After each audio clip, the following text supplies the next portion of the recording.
अगर आपकी भी शादी में लगातार देरी बनी हुई है, शादी के जो योग हैं वो नहीं बन पा रहे हैं, आपने कई उपाय किए हैं, पूजा पाठ की है, लेकिन अगर शादी में लगातार रुकावट आ रही है तो ऐसे में इस वीडियो में आपको एक सरल सा उपाय बताया जाएगा जिसको करने से अगर आपकी शादी में रुकावट आ रही होगी, आपके ऊपर कोई दोष होगा तो वो समाप्त हो जाएगा और जल्दी से जल्दी शादी के जो योग हैं वो बन जाएंगे। तो आपको जो उपाय करना है वो आप करेंगे शनिवार के दिन। और आपको बता दें कि यह जो उपाय है वो माता पिता भी कर सकते हैं अपने बच्चों के शीघ्र विवाह के लिए, या फिर जो बच्चे हैं वो तो स्वयं कर ही सकते हैं, क्योंकि कई बार होता है कि जो बच्चे होते हैं वो इन चीज़ों पर थोड़ा सा कम विश्वास करते हैं और अगर करते भी हैं उपाय तो आधे अधूरे मन से करते हैं जिससे कि उनको पूर्ण लाभ नहीं मिलता है। तो उस स्थिति में घर में माता पिता इस उपाय को कर सकते हैं। जो घर में माता पिता होते हैं वो अपने बच्चों के विवाह के लिए बहुत ज़्यादा परेशान होते हैं।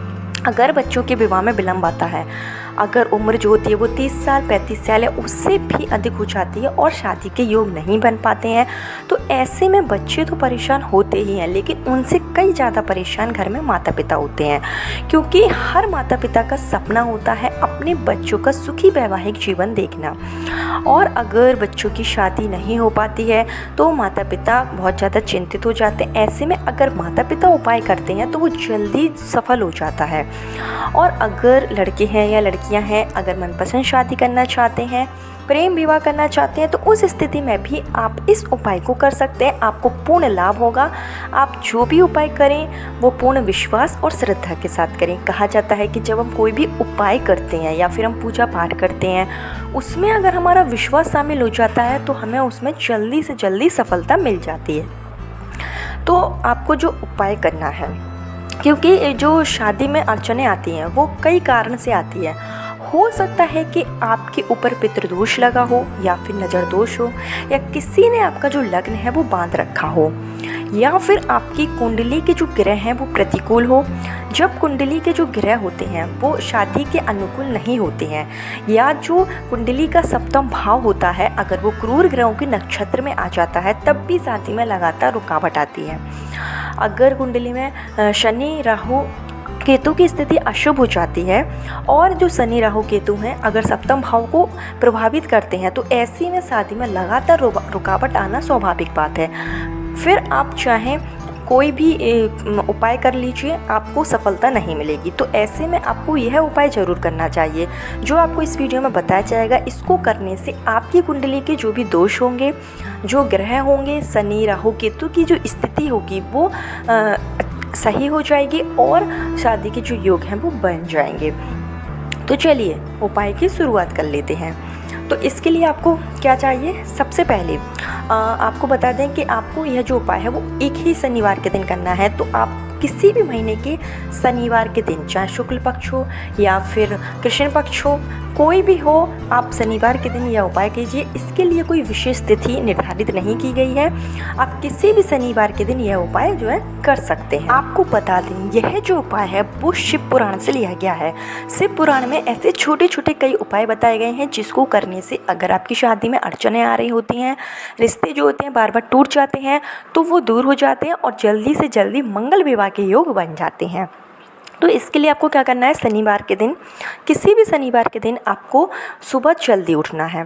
सुबह जल्दी उठकर स्नान आदि करके आप फ्री हो जाइए और जिस तरीके से आप अपने घर के पूजा स्थल में पूजा पाठ करते हैं वो पूजा पाठ कर लीजिए, दीपक जला लीजिए और आप अपने इष्ट देवता या किसी भी देवता को अगर आप सच्चे मन से मानते हो तो उनसे आप प्रार्थना कीजिए कि अगर मैं ये उपाय करने जा रहा हूँ इसमें मुझे सफलता दीजिए, अपना आशीर्वाद मुझे दीजिए, जिससे कि जो भी हम उपाय करें वो पूर्ण हो और जल्दी से जल्दी हमें लाभ प्राप्त हो जाए। फिर आपको क्या करना है, यह जो आप उपाय करेंगे वो आपको करना है शाम के समय, यानी कि प्रदोष काल में आपको यह उपाय करना है। प्रदोष काल का जो समय होता है वो सूर्यास्त के बाद का समय है। तो जब भी सूर्यास्त हो उसके बाद, यानी कि आप 6 बजे के बाद कभी भी यह उपाय जो है वो कर सकते हैं। तो आपको क्या करना है कि आपको लेना है एक कटोरी और उस लोहे की आपको कटोरी लेना है। उस लोहे की कटोरी में आपको सरसों का तेल भर लेना है।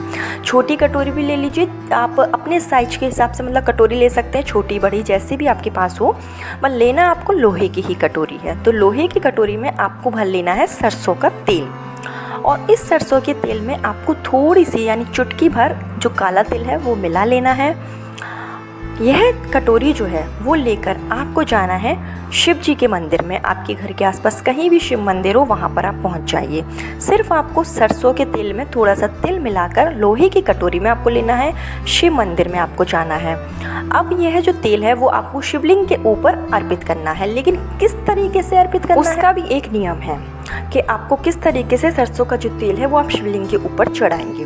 तो आपको क्या करना है कि आप खड़े हो जाइए, उत्तर दिशा की ओर मुख करके आपको खड़े हो जाना है।